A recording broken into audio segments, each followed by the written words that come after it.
మరొకసారి ప్రభువైన యేసుక్రీస్తు నామములో మీకు అందరికీ వందనాలు సమర్పిస్తున్నాను. ఇవాళ మరి 3వ సెషన్లో మనం ఏం ఆలోచన చేయబోతామో అంతకంటే ముందు ఈ విషయాలు మనం పరిశీలన చేశాం. అన్ని జనులు నిబంధన కాలాలు, ఆయా నిబంధన కాలాల్లో ఆయా నిబంధనలు పాటించడానికి ఆయన ప్రయత్నం చేసిన వాళ్ళు మినహాయించి వాళ్ళ యొక్క పరిస్థితులు ఎలా ఉన్నాయి అనే విషయాన్ని పరిశీలన చేశాం. ధర్మశాస్త్ర కాలం కావచ్చు, పితరుల యుగం కాలం కావచ్చు, కృత నిబంధన యుగం కాలం కావచ్చు, వీళ్ళందరి యొక్క పరిస్థితులు ఎలానే ఉంటాయి. వీళ్ళు మారరు. ఒకవేళ మారి వస్తే, వాళ్ళకి మారు మనస్సు ఉంటే వస్తే ఖచ్చితంగా దేవుడు వాళ్ళని అంగీకరిస్తాడు. కాకపోతే కృత నిబంధన యుగానికి ముందున్న సందర్భంలో ఇది ఎక్కువ ఇట్లా పరిస్థితి ఏర్పడింది. వాళ్ళు శారీరకంగా ఎలా పతనమై ఉన్నారు, పాపంలో శారీరకంగా నిండి ఉన్నారన్నమాట. శరీరం యొక్క మనసు యొక్క కోరికలను నెరవేర్చుకుని వాళ్ళు ఇష్టానుసారమైన జీవితాన్ని కలిగి ఉన్నారు. సమస్త దుర్నీతిని వాళ్ళు కలిగి ఉన్నారు. దుష్టత్వము, లోభము, ఈర్ష్య, మత్సరము, నరహత్య, కలహము, కపటము, వైరము, కొండెము, అపవాదము, వెంకములాడటం, చెడ్డవాటిని కల్పించటం అంటే అర్థం ఏమిటి? చెడ్డవాటిని కల్పించటం. ఒకరికి చెడు చేయాలని వీళ్ళు ముందుగానే ప్లాన్ చేస్తూ ఉంటారన్నమాట. ఎప్పటి నుండో ప్లాన్లు వేసి ఒక సందర్భం కోసం ఎదురు చూస్తూ ఉంటారు. ఆ సందర్భంలో వాళ్ళకి చెడు జరిగేటట్లుగా చేస్తారు. అలా అంటే బాగా నాకు తెలిసిన వాళ్ళు బాగా అతి తెలివి ప్లస్ డబ్బులు ఉన్నోళ్ళు అలా చేస్తూ ఉంటారు అన్నమాట. లేదంటే దేవుని భయం లేని వాళ్ళు చేస్తుంటారు. తల్లిదండ్రులకు అవిధేయులు, ఆ తర్వాత అవివేకులు, మాట తప్పువారు, అనురాగ్రహికులు, నిర్దయులుగా ఉంటారు. దయ అనేది వాళ్ళలో కొంతైనా కొంత ఉండదు. ఇట్లా ఉంటారన్నమాట. అలా శారీరకంగా వాళ్ళు పాపంతో నిండి ఉంటే, అదేవిధంగా వాళ్ళు ఆత్మీయంగా ఎలా ఉంటారని అంటే దేవునికి వాళ్ళ మనసులలో చోటు నొల్లక ఉంటారు. దేంట్లో చోటు ఇవ్వరు? దేవునికి చోటు ఉండదు. ఏ దేవునికి చోటు ఉండదు? ఏ నిబంధన కాలంలో దేవుడు అతన్ని ఎలా ప్రత్యక్షపరుచుకున్నారో ఆ విధంగా అంగీకరించకపోవటం. పితరుల యుగంలో తండ్రిని దేవుడు మాత్రమే వారికి దేవుడు. కాకపోతే ఆ రోజుల్లో యేసు ప్రభువుని కూడా అక్కడ మనుషులు చూడటం, గుర్తించడం అనేది జరిగింది. అర్థమవుతుంది. అదేవిధంగా ధర్మశాస్త్ర యుగంలో ప్రభువైన యేసుక్రీస్తు, తండ్రిని దేవుడు ఇద్దరు కూడా సమానమైనటువంటి పరిస్థితుల్లోనే కార్యక్రమాలు చేశారు.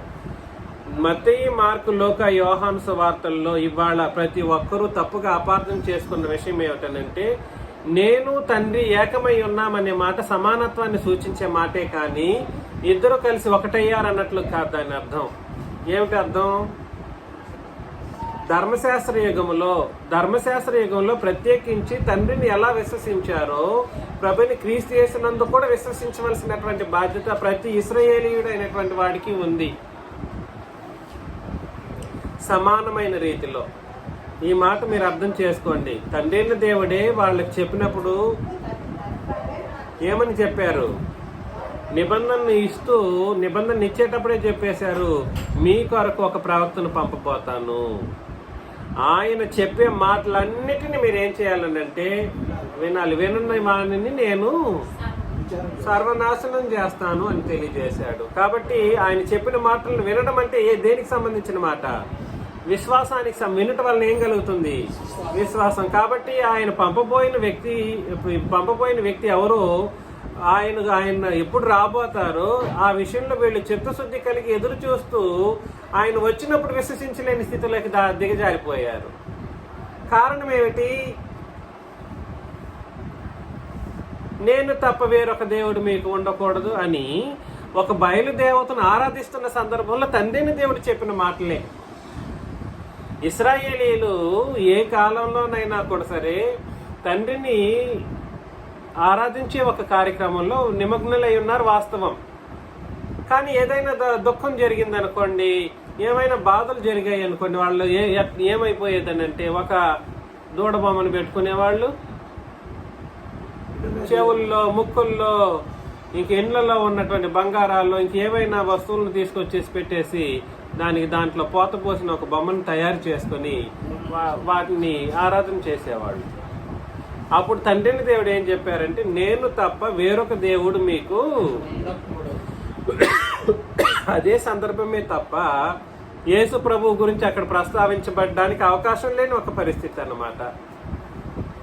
అయితే నేను పంపబోయే ఆయన్ను మీరు ఎలా నా విశ్వసించాలని అంటే, నేను పంపించిన ఆయన చెప్పిన ప్రతి మాటను మీరేం చేయాలి? వినాలి. యేసు ప్రభు చెప్పిన ప్రతి మాటను వినాలన్నప్పుడు అర్థమేమిటి? ఆయన ఏదైతే తండ్రిని దేవుడు ఏం చెప్పాలనుకున్నాడో ఆ మాటనే యేసు ప్రభు కూడా చెప్పారు. ఆయన చెప్పింది ఏం చెప్పారు, ఏం చెప్పింది ఆయన కూడా చెప్పారు. అంటే ధర్మశాస్త్రాన్ని బోధించారు అని అర్థం అన్నమాట. మత్తయి సువార్త 5వ అధ్యాయంలో ఎన్నిసార్లు మనం చదవలేదు? ధర్మశాస్త్రమునైనను ప్రవక్తల వచనములనైనను కొట్టివేయటకు వచ్చినని, నేను కొట్టివేయట్లేదని ధర్మశాస్త్రాన్ని యేసు ప్రభు మత్తయి మార్కులో యోహాను సువార్తలో బ్రతికి ఉండగా ఆయన ఏం చేయలేదు, దాన్ని కొట్టివేయలేదు. హీ వాజ్ ఫుల్ఫిల్లింగ్, దాన్ని ఆ నిబంధన నెరవేరుస్తూ ఉన్నారు అని ఒక విషయం యేసు ప్రభు చెప్పిన దాన్ని ఇవాళ లేదు, ఆయన కొట్టివేశారన్నట్లుగా ఇక్కడ ఉన్నోళ్ళు చెప్తున్నారు భూమి మీద. 5వ అధ్యాయంలో కొట్టివేస్తూ మాట్లాడారు, ఉపదేశం చేశారన్నట్టు. అదే అన్నమాట. కాబట్టి దేవుని సత్యమును అసత్యమునకు మార్చివేస్తారు. అసత్యమునకు మార్చివేయడం అంటే ఎలాగా? దేవుని సత్యాన్ని అసత్యానికి మార్చివేయడం అంటే అది ఎలాగా? ఆయా నిబంధన కాలాలలో దేవుని బోధలు ఏవైతే ఉన్నాయో ఆ బోధల్ని ఉన్నది ఉన్నట్లుగా జరిగించకపోవటం. అంటే ధర్మశాస్త్ర యుగంలో అత్యంత ముఖ్యంగా ధర్మశాస్త్రం ఎప్పుడు కూడా సరే ప్రేమించడం ద్వారానే నెరవేర్చబడుతుంది. నిన్ను వల్ల నీ పొరుగు వారిని ప్రేమించటాన్ని ఒక్క ఆజ్ఞలోనే ధర్మశాస్త్రం అంతయు ఇమిడి ఉంది. ప్రేమించే కార్యక్రమం చేయకుండా వీళ్ళు ఏం చేసేవాళ్ళు అంటే ధూపం వేసేవాళ్ళు. ఇక్కడ ప్రేమించిన బాబులారా అని ప్రేమించమని దేవుడు చెబితే ఆ ఆజ్ఞను గాల్లో కలిపేసి వీళ్ళు వెళ్ళి ఏం చేసేవారు? జంతు బలులు సమర్పించేవారు.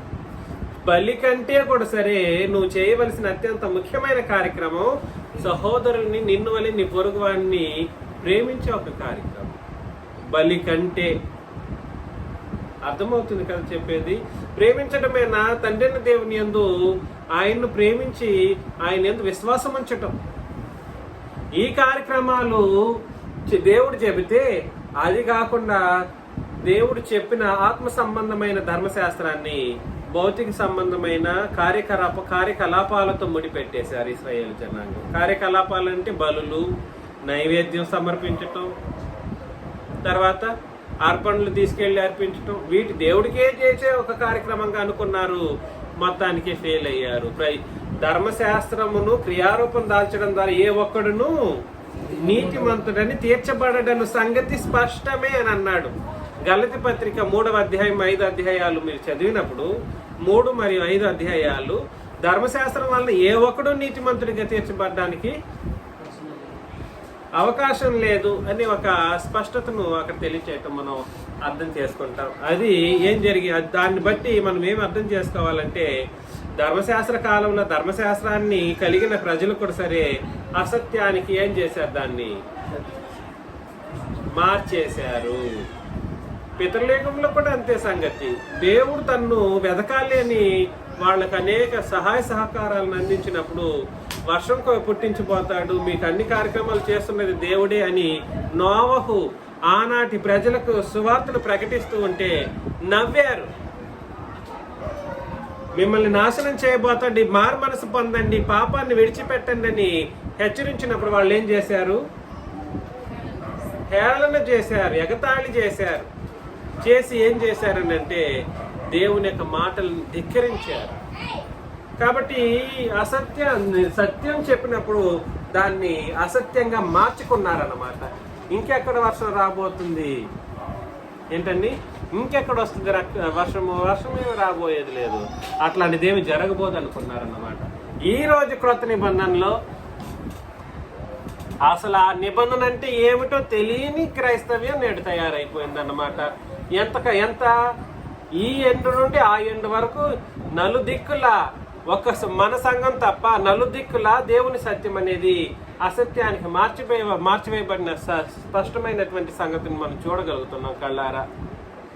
ఉన్న లేఖన భాగాల్ని ఉన్నట్లుగా ఆలోచన చేయలేని స్థితిలోకి నేడు ప్రపంచం మారిపోయింది. అది ఏ భాష మాట్లాడేవాడైనా సరే, ఇంకెవరైనా ఎటువంటి పరిస్థితుల్లో ఉన్నవారైనా సరే ఇది నేడు జరుగుతుంది. దేవుని మహిమను సృష్టి సంబంధమైనటువంటి స్వరూపాలకి మార్చేశారు. దేవుడు అక్షయుడు, అవునండి, దేవుడు అక్షయుడు. అక్షయుడు అంటే అర్థం ఏమిటి? అదృశ్యుడు అని.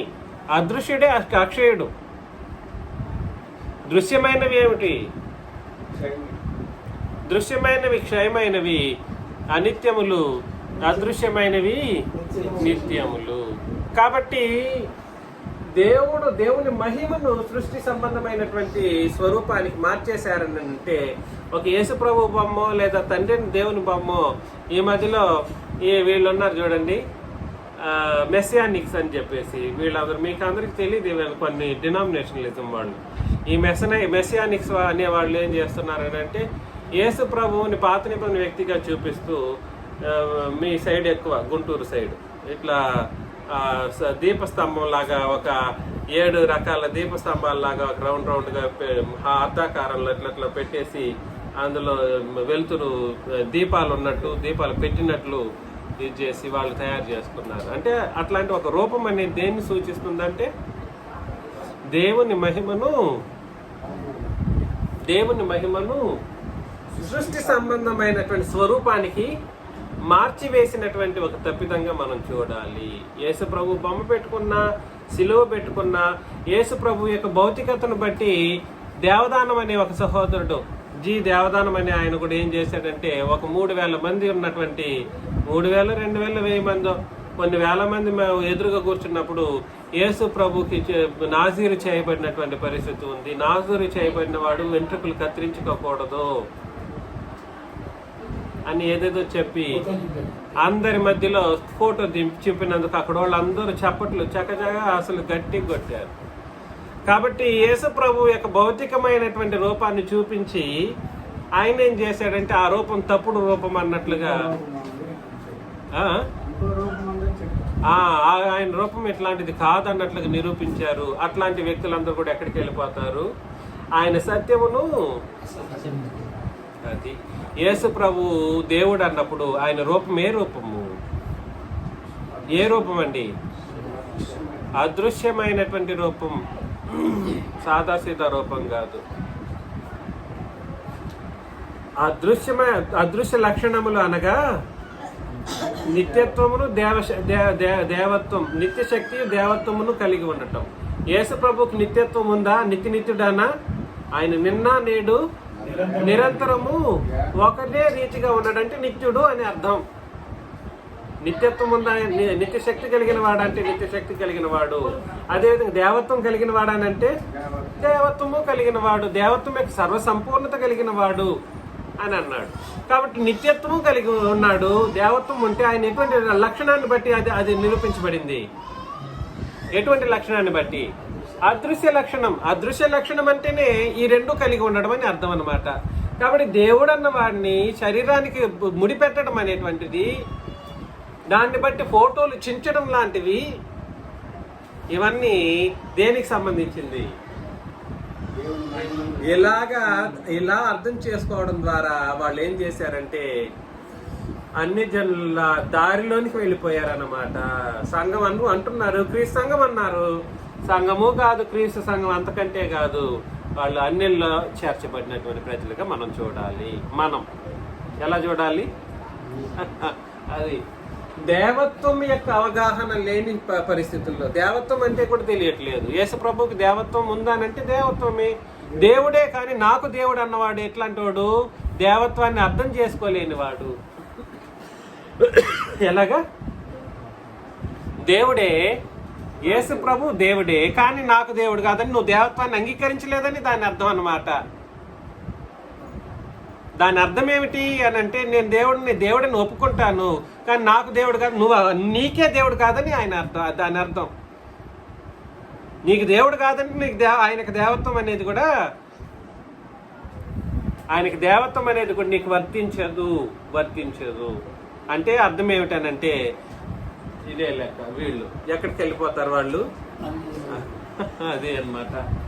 ఆ తర్వాత దుర్నీతి చూసాము. దుర్నీతి నిబంధనాత్మకమైనటువంటి ఒక కార్యక్రమం. తప్పుడు విశ్వాసం,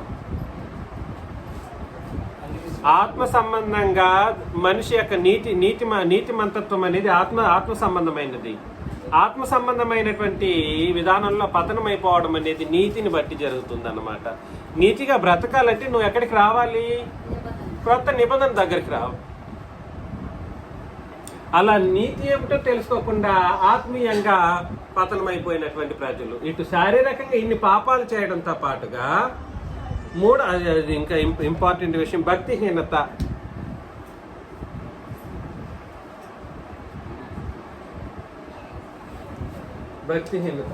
దుర్నీతి, ఇది ఆత్మ సంబంధమైనటువంటి పొరపాటు అన్నమాట. తప్పుడు విశ్వాసాన్ని కలిగి ఉండటం, ఎవరిని ఎలా విశ్వసించాలి, ఏమని విశ్వసించాలి, దానికి మూలం ఏమిటనే విషయం గుర్తించుకోకుండానే విశ్వాసాన్ని కలిగి ఉండటం. 66 పుస్తకాల కార్యకలాపాలు. నిన్నటి దినాన ఒక క్రీస్తు సంఘం సోదరుడు ఏం చెప్పాడంటే దశమ భాగం అనేది ఇవ్వాలి. దశమ భాగం అనేది క్రీస్తు సంఘంలో ఒక పేరు పొందిన వ్యక్తి ఆ ఏరియాకి దశమ భాగం ఇవ్వాలంట. దశమ భాగం ఎవరికి చెందుతుంది అంటే ప్రీచర్కి, వాడు లాక్కోవాలని చాలా మాటలు. దశమ భాగం అని దాని మీద ఇది. అలాగా 66 పుస్తకాల్లో వీళ్ళకి తోచిన నియమాలు మాత్రం కావాలి. దశమ భాగం అనే నియమం మాత్రం కావాలి, మిగిలిందంతా విడిచిపెట్టేసేయాలి. అంతే. చూపించాడు, ఏదో అతని తోచింది చూపించాడు. ఆనాడు ప్రీచర్ల తరఫున ప్రీచర్ల లాగా ఎవరుండేవాళ్ళు అంటే యాజకులు ఉండేవాళ్ళు. ఈనాడు వాళ్ళ ప్లేస్లో ఎవరున్నారంటే సేవకులు ఉన్నారు. వచ్చే 10% మొత్తం ప్రీచర్కి చెందాలని లేదు. లేవీయులు పొందినటువంటి దశమ భాగము యాజకుడికి ఇవ్వాలి. అదేలేండి, వాళ్ళ యొక్క పరిస్థితులు మనకు తర్వాత చూద్దాము. కాబట్టి 66 పుస్తకాల్లో కార్యకలాపాలు అంటే అర్థం ఏమిటంటే వీళ్ళకి వీళ్ళు అనుకున్నది చెల్లుబాటులో ఉన్నట్టు, వీళ్ళకి అనుకోనిది లేదు కొట్టివేయబడింది అనే కోణంలో వెళ్ళిపోయే బోధకులు. ధర్మశాస్త్రం యొక్క ప్రభావం ఇంతవరకు చాలా మంది నడిపించేసింది. భక్తిహీనత ఒక మనిషిని ఆత్మ సంబంధమైనటువంటి పతనంలోనికి నడిపిస్తుంది. ఈ విధంగా అటు శారీరకంగా పతనమై ఇటు ఆత్మీయంగా పతనమైనటువంటి మనిషి అంటే ఎట్లాగా, పితరుల యుగంలో ప్రతి మనిషిని గురించి ఆలోచన చేయండి. పితరుల యుగంలో ప్రతి మనిషి ఇలాంటి స్టేజ్లో ఉన్నాడు. ధర్మశాస్త్ర యుగంలో ప్రతి మనిషి అలాగున్నాడు. క్రొత్త నిబంధన యుగంలో ఒక మనల్ని తప్ప మిగిలిన వాళ్ళందరూ అలాగే ఉంటే ఇంక ఎట్లా ఉంటుందండి పరిస్థితి? దేవుడు చేసిన ప్రతి మనిషిని ఒక్క మనిషి విషయంలోనే ఎవడైనా ఒక మనిషి విషయంలోనే మనం ఒకసారి ఇన్ని తప్పులు మనం ఆలోచన చేసినప్పుడు దేవుని యొక్క మానసిక స్థితి ఆ మనుషుల మీద ఎలా ఉంటుంది? ప్రతి ఒక్కడి విషయంలో ఆలోచన చేయండి. మీరు అనుకోవచ్చు కోటాను కోట్లు అని ఎన్ని కోట్లు చెప్పినా కూడా సరే, అన్ని కోట్ల మంది ప్రజల్లో కూడా సరే ప్రతి ఒక్కడు లెక్కించదగిన వాడే. ప్రతి ఒక్కరికి లెక్కింపు ఉంది, లెక్క ఉందంటారా లేదంటారా? ప్రతి ఒక్కరికి లెక్కింపు అనేది ఉంది. కాబట్టి మనిషి ఈ విధంగా పతనమైనప్పుడు ఎప్పుడు అవుతాడు ఇట్లా పతనం? పుట్టిన వెంటనే అయిపోతాడా? పుట్టిన వెంటనే అవ్వడం. పాప మరణముల నియమం అనేది దేన్ని బట్టి బేరీజు వేయబడుతుంది అని అంటే పుట్టిన వెంటనే జరిగేది కాదు. పుట్టిన వెంటనే ఇవన్నీ చేయడు. ఎప్పుడు చేస్తాడు అని అంటే మంచి చెడ్డల జ్ఞానం. దాన్నే ఇంకో మాటలు చెప్పాడు. మంచి చెడ్డల జ్ఞానం అనే దాన్ని ఎలా చెప్పాడు? ఇంకో మాటలు ఏమని చదివాము? మనస్సాక్షి. ఈ ఆత్మ సంబంధమైన పతనానికి మూలము మంచి చెడుల జ్ఞానమును బట్టి జరుగుతుంది. దీనికి మరొక పేరు ఏమిటంటే మనస్సాక్షి అనేది ఏమిటి? ఏం చేస్తుంది? ఇది మంచి అంటే మంచి అంటుంది, చెడు అంటే చెడు అంటుంది. దీన్ని బేరీజు వేసుకొని ఏ నిబంధన పనిచేస్తుందంటే, ఏ నియమం పనిచేస్తుందని అంటే పాప మరణముల నియమము. ఈ పాప మరణముల నియమమును బట్టి మంచి చేస్తే మంచివాడు, చెడు చేస్తే చెడ్డవాడు. వీళ్ళందరూ ఇలాగ మంచి చేస్తుంటారు. మంచి చేసే అవకాశం ఒక్కంతన్నా ఉండడానికి అవకాశం ఉందా?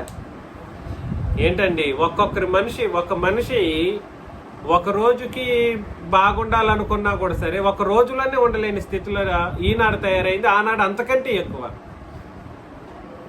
అవునా? గుర్తించండి ఎంత దారుణంగా ఉందో పరిస్థితి. ఒక ఆత్మ సంబంధంగా ఇంత దారుణంగా మానవ జాతి నశించిపోయిందన్నమాట. నశించిపోయినప్పుడు యేసు ప్రభు ఏం చేశారు? తన ప్రాణం పెట్టి మరణమునకైనటువంటి జీవాన్ని తీసుకొచ్చారు. పాపమునకైనటువంటి పరిశుద్ధతను తీసుకొచ్చారు. పాపమునకైనటువంటి పరిశుద్ధత, మరణమునకైనటువంటి. కానీ అంతకంటే ముందు ఒక్కసారి ఎఫెసీ పత్రిక మరొకసారి 2వ అధ్యాయం 4వ వచనం చదవాలి. ఇప్పుడు ఎఫెసీ పత్రిక 2:4.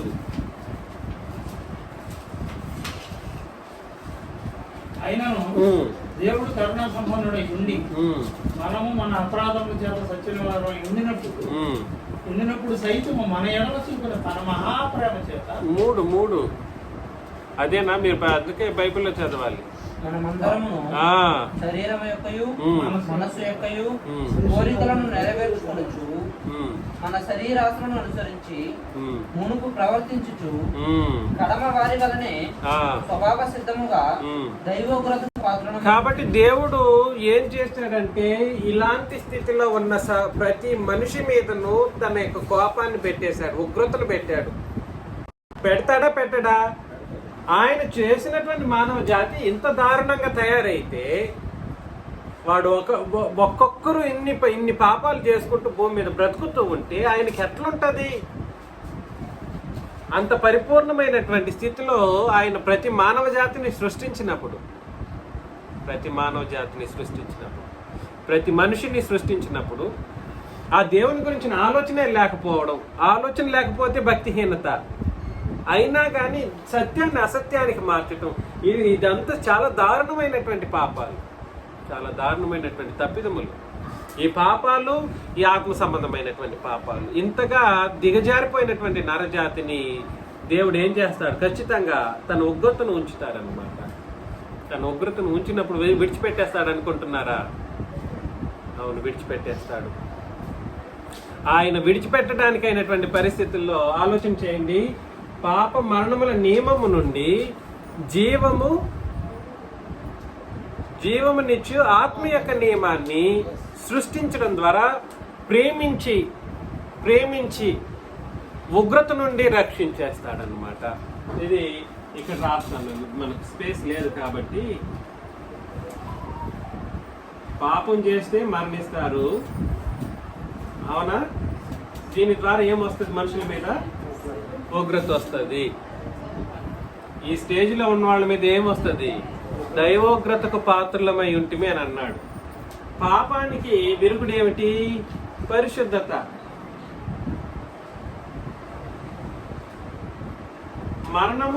మరణానికి విరుగుడేమిటి? జీవం. ఉగ్రతకు విరుగుడేమిటి? రక్షణ. ఉగ్రతకు విరుగుడేమిటి? ఉగ్రత నుండి విమోచించబడే ఒక కార్యక్రమాన్ని ఏమంటారంటే రక్షణ అంటారు. ఇలాంటి ఒక అద్భుతమైనటువంటి సెటప్ ని ఎక్కడ ఏర్పాటు చేశాడంటే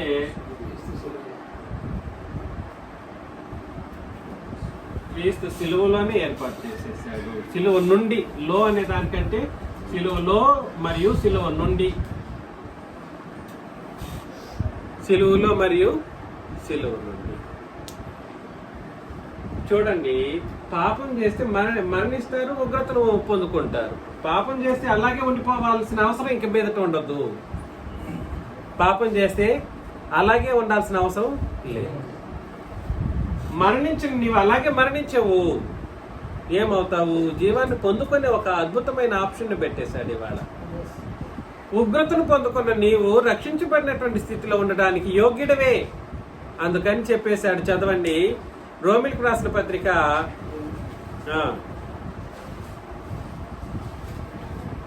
5వ అధ్యాయం, రోమపత్రిక 5వ అధ్యాయంలో, రోమపత్రిక 5:9 నుండి 8 నుండి లేదా 9 నుండి. అయితే దేవుడు మన ఎడల తన ప్రేమను వెల్లడిపరిచినట్టు ఉగ్రతను చూపించాల్సిన దేవుడు ప్రేమను చూపించే అంతగా మారిపోయాడు. అసలు ఎట్లా మారిపోతాడు దేవుడు? ఉగ్రత ఇంత స్టేజ్ లో ఉన్న వాళ్ళ మీద ఏం చూపించాలి? ఉగ్రత చూపించాలి. శిక్ష అది కాదంట. అబ్బా, అలా మార్చగలిగింది ఎవరు? ఏంటి కార్యక్రమం? ఉగ్రతను చూపించాల్సిన దేవుడు ప్రేమను చూపించాల్సిన పరిస్థితి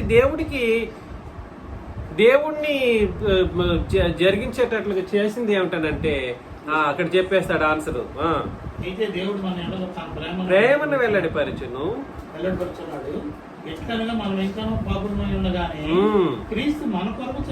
చూసారా, క్రీస్తు మరణం, క్రీస్తు సిలువలో మరణం దేవుణ్ణి ప్రేమను చూపించేటట్లుగా చేసేసింది.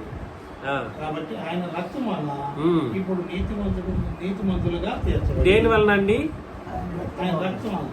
ఇంకా దుర్నీతితో ఉంటే నీకు ఏమి ఇబ్బంది? పర్లేదు, నీకు నీతి వచ్చేసింది. అది క్రీస్తు రక్తం వలన ఆయన నీతి. అబ్బా, దేని నీతి? రక్తం వలన నీతి. ఏమిటి ఇంతకీ క్రీస్తు రక్తం వలన ఆయన నీతి? క్రొత్త నిబంధన నీతి. తర్వాత అప్పుడు నీతిమంతులుగా చేర్చబడి మరింత నిశ్చయంగా ఆయన ద్వారా ఉగ్రత నుండి రక్షింపబడుతుంది. చూసారా, ఉగ్రత నుండి ఏం కలగాలి? రక్షణ కలగాలి. ఇప్పుడు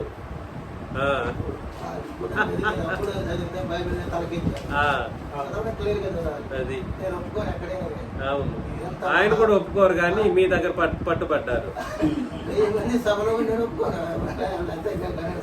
ఉగ్రత నుండి ఇప్పుడు నీతిమంతులుగా తీర్చబడి మరింత నిశ్చయంగా ఆయన ద్వారా ఉగ్రత నుండి రక్షింపబడుతుంది. చూసారా, మరి నిశ్చయముగా ఉగ్రత నుండి ఏం చేయబడతారు? దేవుడు ఉగ్రతను చూపించాల్సిన దేవుడు ప్రేమను చూపించేటట్లుగా చేసి నిన్ను చేసినటువంటి మహోన్నతమైన కార్యక్రమం సిలువలో జరిగిపోయింది కదా. నీటిలో మార్పు అర్థం చేసుకోకపోతే ఏం చెప్పాలి నేను? పవర్ఫుల్ మాట, no doubt about it. It is for sure that you will get the salvation from the ఉగ్రత. దేని నుండి? ఉగ్రత నుండి రక్షణ. ఎందుకు ఉగ్రత ఎందుకు వచ్చిందంటే నువ్వు మరణించిన స్థితిలో ఉన్నావు. అది ఎందుకు వచ్చింది? నువ్వు పాపం చేశావు. అర్థమవుతుంది కదండి. ఈ రక్షణను పొందుకోవటానికి రోమాపత్రికలో శిక్షావిధిని దీన్ని ఉగ్రతని ఏమని కూడా చెప్పొచ్చండి. శిక్షావిధి ఏంటి అది? ఇప్పుడు చదవండి, 8వ అధ్యాయం మొదటి 2 వచనాలు. కాబట్టి ఇప్పుడు క్రీస్తు యేసునందున్న వారికి ఏ శిక్షావిధి ఎందుకు లేదు? శిక్ష ఉగ్రత. నీ ఉగ్రత ఏం చేయబడాలి? నీ ఉగ్రతను, నీ శిక్షను ఎవరు భరించేశారు? రోమిలకు రాసిన పత్రిక 8వ అధ్యాయం మరొకసారి 2వ వచనం చదవండి. క్రీస్తు యేసునందు జీవమునిచ్చు ఆత్మీయ నియమము పాపము చేస్తే మరణిస్తామనే నియమం నుండి. కాబట్టి ఈ నియమం అనేది క్రొత్త నిబంధనలో ఉన్నప్పటికీ అది ఎవరి మీద ఉంటది? వాళ్ళ మీద, లోకము వాళ్ళ మీద ఉంటది. ఆ నియమం ఏకదాటిగా ఏలుబడి చేస్తూనే ఉంటది. నువ్వు పాపం చేసావు, నువ్వు మరణించావు, అంతే. నువ్వు ఎక్కడికి వెళ్ళిపోతావంటే ఉగ్రతకి వెళ్ళిపోతావు, లేదా నరకానికి వెళ్ళిపోతావు. కానీ ఆ నియమం నుండి విడిపించగలిగిన నియమం మాత్రం ఏ నియమం అంట? క్రీస్తు యేసునందు జీవమునిచ్చి ఆత్మ యొక్క నియమం, అనగా క్రొత్త నిబంధన నియమం. ఆ దాని నుండి ఏ నియమం విడిపించలేకపోయింది? చదవండి అక్కడిని. విడిపించను ఎట్లనగా ధర్మశాస్త్రము దేనిని చేయలేకపోయిను, ధర్మశాస్త్రము దేన్ని చేజాలకపోయేను. దాన్ని దేవుడు ఏం చేశారు? దేని ద్వారా చేశారు? జీవమునిచ్చే ఆత్మ యొక్క నియమాన్ని బట్టి చేశారు. అంటే అర్థం ఏమిటంటే, ఈ పాపం చేస్తే మరణిస్తావనే నియమము ఆదాము మొదలుకొని శిలువ వరకు ఏలుబడి చేసింది. ఎవరి మీద? అందరి మీద ఏలుబడి చేసింది. అటు నిబంధనలో ఉన్న వాళ్ళ మీదను, నిబంధనలో లేని వాళ్ళ మీదను. నిబంధనలో ఉన్న వాళ్ళు ఎవరు అని అంటే, ధర్మశాస్త్రాన్ని సరైన విధానంలో పాటించలేని వాళ్ళు. అర్థమవుతుందా? అలాగా సర్వ ప్రపంచాన్ని ఏలుబడి చేసిన, పాపం చేస్తే మరణిస్తావనే పాప మరణముల నియమమును ఒక్క ఉదుటన క్రొత్త నిబంధన ఏం చేసింది? 5:14 చెప్పాడు, పాపము చేయని వారి మీద కూడా ఆదాము మొదలుపెట్టి మోసే వరకు. అలాగా మనం అది ఆలోచించాలి.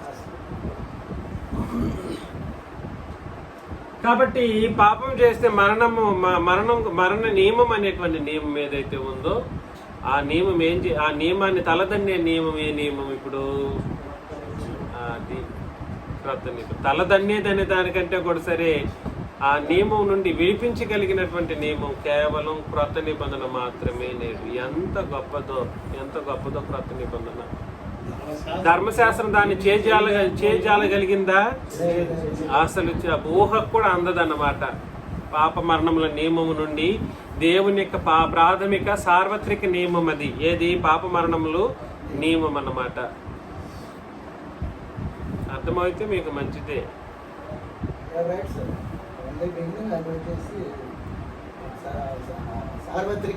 సార్వత్రిక నియమం. ఆ నియమం నుండి విడిపించగలిగిన ఏకైక నిబంధన, ఏకైక నియమం జీవమునిచ్చు ఆత్మ యొక్క నియమం, అనగా క్రొత్త నిబంధన. దాన్ని ధర్మశాస్త్రం చేజాలకపోయింది. ఏం చేజాలకపోయింది? పాప మరణముల నియమం నుండి మానవ జాతిని విడిపించలేకపోయింది. ఏం చేయలేకపోయింది? విడిపించలేకపోయింది. అర్థమవుతుందండి? కాబట్టి పాపం చేస్తే మరణిస్తామనే నియమానికి జీవమునిచ్చే ఆత్మ యొక్క నియమం ఉన్నటువంటి క్రొత్త నిబంధన ద్వారా పరిశుద్ధత జరిగినప్పుడు వాడు రక్షించబడతాడన్నమాట. సరైనటువంటి రక్షణ అది. ఇవాళ 66 పుస్తకాలను ఉపదేశం చేసి ఒక సింపుల్ 2 ప్రశ్నలు వేస్తాను, చెప్పడానికి ట్రై చేయండి ఆన్సర్. క్రొత్త నిబంధన అనుకుంటూ పాత నిబంధనను కలిపి ఉపదేశం చేసి ఏ విశ్వాసం కలుగుతుంది మనుషుల్లో? క్రొత్త నిబంధనని చెప్పుకుంటూ పాత నిబంధన కలిపినటువంటి విశ్వాస బోధలు ఏ విశ్వాసాన్ని సృష్టిస్తాయి?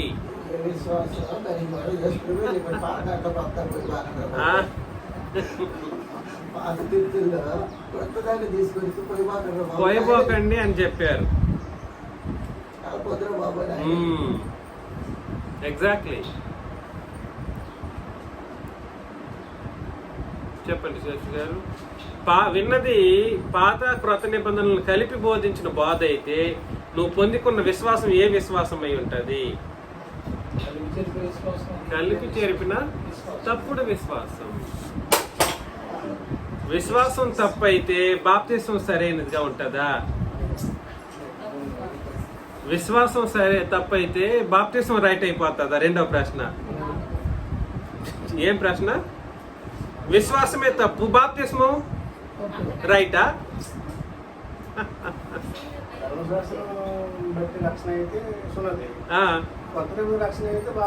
అదే కదా. అసలు అస్తవ్యస్తంగా మారిపోయింది క్రైస్తవం యొక్క పరిస్థితి అన్నమాట. విన్నది తప్పుడు విశ్వాసం. మాకు బాప్తిసం కరెక్టే లేండి, ఈ మాట ఒక ముక్క మాత్రం విన్నాం. ఏ మాట? క్రీస్తు మరణ సమాధి పునరుత్థానం మేము కూడా విన్నాం. అంతేనా? అక్కడికి ఆగిపోతుంది సువార్త. గలతి పత్రికలో చెప్పాడు కదా, మనం చదువుతున్నట్లు 2 నిబంధనలు ఉన్నప్పుడు క్రొత్త నిబంధన ధర్మశాస్త్రం ఉన్నప్పుడు అంతా కూడా సరే క్రొత్త నిబంధన విశ్వాసం అనేది వెల్లడి కాలేదని చెప్పాడు. నువ్వు 2 నిబంధనలు కలిపి బోధించి క్రొత్త నిబంధన విశ్వాసాన్ని సృష్టించడం కోసం అసాధ్యం అన్నప్పుడు బాప్తిస్మం కరెక్ట్ ఎట్లా అవుతుంది నీకు? సరే, బాప్తిస్మం కరెక్ట్ అనడానికి లేదు. బాప్తిస్మం కరెక్ట్ అని వాళ్ళు అనుకున్నా కూడా వాళ్ళు చేసే ఆరాధన దేవుడు అంగీకరిస్తాడా? ప్రభు అంగీకరిస్తాడా? అది నీతి అనబడుతుందా? అందుకని నేనేం చెప్పడానికి ప్రయత్నం చేస్తున్నానంటే, మార్చుకోవలసిన వాళ్ళకి వాళ్ళ సరైనటువంటి హెచ్చరికను క్రొత్త నిబంధన చట్టం జారీ చేస్తా ఉంది. అధికారికమైనటువంటి జారీ అన్నమాట. ఇవాళ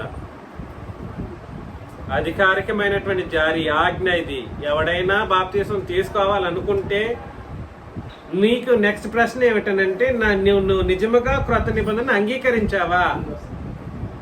దేన్ని అంగీకరించావా? క్రొత్త నిబంధనను అంగీకరించావనంటే క్రొత్త నిబంధన అని నాకు తెలుసు అని మాటలను బట్టి చెప్పడం కాదు. క్రొత్త నిబంధనలోని సువార్త, క్రొత్త నిబంధనలోని విశ్వాసము, క్రొత్త నిబంధనలోని నీతి, క్రొత్త నిబంధన ఆరాధన కార్యక్రమాలు, క్రొత్త నిబంధన సంబంధమైనటువంటి పరిచర్య, ఏది చేసినా కూడా సరే ప్రార్థన, క్రొత్త నిబంధన ప్రార్థన. ఈ ప్రార్థనలో తండ్రిని దేవుడు, ప్రభువైన క్రీస్తు యేసు ఇరువురు సమానంగా పిలువబడతారు.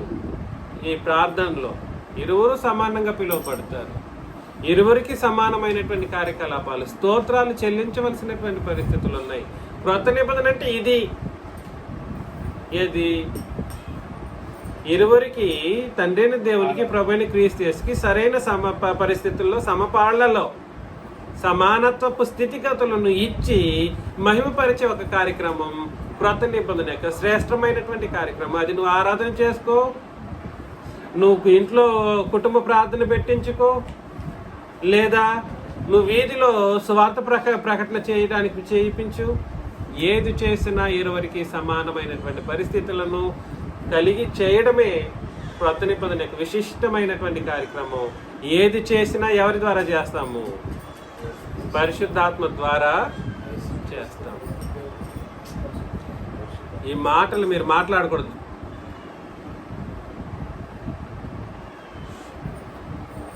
పరిశుద్ధాత్మ ద్వారా ఈ కార్యక్రమాలు మనం చేస్తాం. ఇవాళ మనతో పాటు ఉన్నది ఎవరున్నారండి? పరిశుద్ధాత్ముడు మనతో పాటు ఉన్నది. తండ్రి క్రీస్తు ఎక్కడున్నారు? క్రీస్తు ఎక్కడున్నారు? తండ్రి కుడి పార్శ్వంలో ఉన్నారు. తండ్రి కుడి పార్శ్వంలో ఉన్నారంటే ఆయన పరలోకంలో ఉన్నారని. ఆయన వెళ్ళి ఎవరిని పంపించారు? ఆదరణకర్తను, అనగా పరిశుద్ధాత్మను భూమి మీదకి నేడు పంపించారు. మనతో పాటు ఉన్నది ఎవరు? మనం ప్రార్థన చేసేటప్పుడు మనకు సహాయం చేసే వ్యక్తి ఎవరు? పరిశుద్ధాత్ముడు. మనం ప్రార్థన చేస్తున్నప్పుడు వినే వ్యక్తులు ఎవరు? వినే వ్యక్తులు ఇద్దరు, తండ్రైన దేవుడు, యేసు ప్రభు. యేసు ప్రభు కాదు కదా, వినరు కదా అని అంటే నేనేం చెప్పాలి? యేసు ప్రభు వినరా?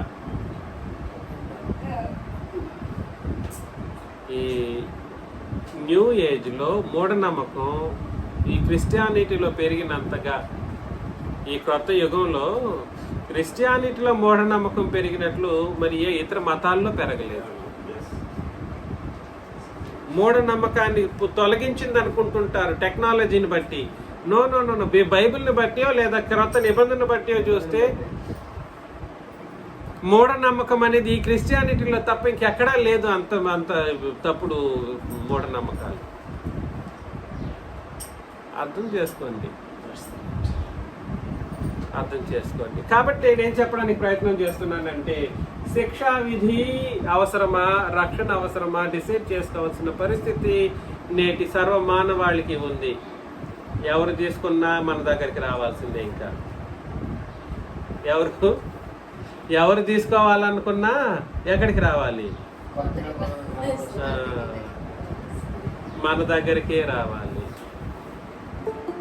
ఎక్కడ ఉండని, be it anyway, you be in America, you be in the Australia, you be in UK, in the UK, wherever you are, ప్రతి ఒక్కరూ మన దగ్గర ఇవాళ తీసుకోవాల్సినదే. అర్థం చేసుకుంటేనే సరే సార్. లేదని అంటే ఎక్కడికి వెళ్ళిపోతారు? శిక్షా విధిలోనికి జారుకుంటారు. అలా ఉండకుండా మనమందరం పరలోకం పోవాలని నన్ను నేను హెచ్చరించుకుంటూ మిమ్మల్ని అందరినీ హెచ్చరిస్తూ ముగిస్తున్నాను. క్రీస్తు యేసు నామములో వందనాలు.